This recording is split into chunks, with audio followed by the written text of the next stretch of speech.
తెలంగాణ రాష్ట్రాన్ని మొత్తాన్ని కూడా డ్రగ్స్ రహిత రాష్ట్రంగా చేయడం జరుగుతూ ఉన్నది. అదే క్రమంలో నల్లగొండలో మిషన్ పరివర్తన కార్యక్రమంలో భాగంగా నల్లగొండను కూడా గంజాయి రహిత జిల్లాగా ఏర్పరచడంలో మన నల్లగొండ ఎస్పీ గారు శరత్చంద్ర పవార్ చాలా ఉధృత స్థాయిలో ఈ కార్యక్రమాన్ని పోలీస్ సిబ్బందితో చేపట్టడం జరుగుతుంది. అదేవిధంగా ఈరోజు నల్లగొండ జిల్లాలో స్మార్ట్ టాబ్లెట్లు తీసుకోవడంతో కొంతమంది దొరకడం జరిగింది.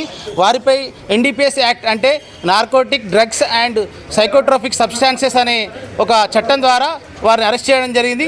అది డ్రగ్స్ తీసుకోవడం కాకుండా అమ్మడం కూడా నేరమే అని చెప్పేసి మనతో పాటు మన నల్గొండ DSP గారు ఉన్నారు. వారిని అడిగి తెలుసుకుందాం. వారి మాటల్లోనే అసలు ఏం జరుగుతుంది నల్గొండలో, నల్గొండ యువతకు వారు ఇచ్చే సందేశం ఏంటో తెలుసుకుందాం.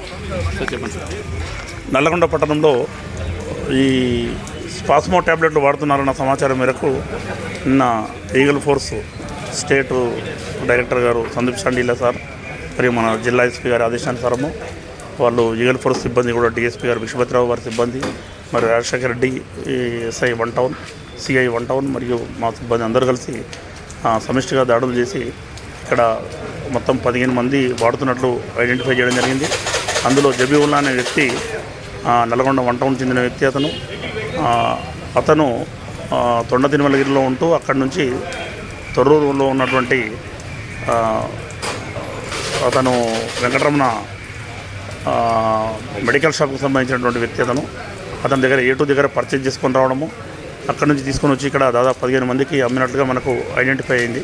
అందులో 5 మందిని అదుపులోకి తీసుకోవడం జరిగింది. అదేవిధంగా మెడికల్ షాపు ఓనర్ ఎవరైతే ఉన్నారో అతను కృష్ణసాయి, అతన్ని అదేవిధంగా జబీవుల్లాను అందరిపైన ఈ 7గురిని కూడా అరెస్ట్ చేయడం జరిగింది. ఈరోజు కోర్టులో ప్రొడ్యూస్ చేయడము, అదేవిధంగా రిమైనింగ్ 10 మంది అవుట్స్టాండింగ్లో ఉన్నారో వాళ్ళని కూడా త్వరలో పట్టుకోవడం జరుగుతుంది.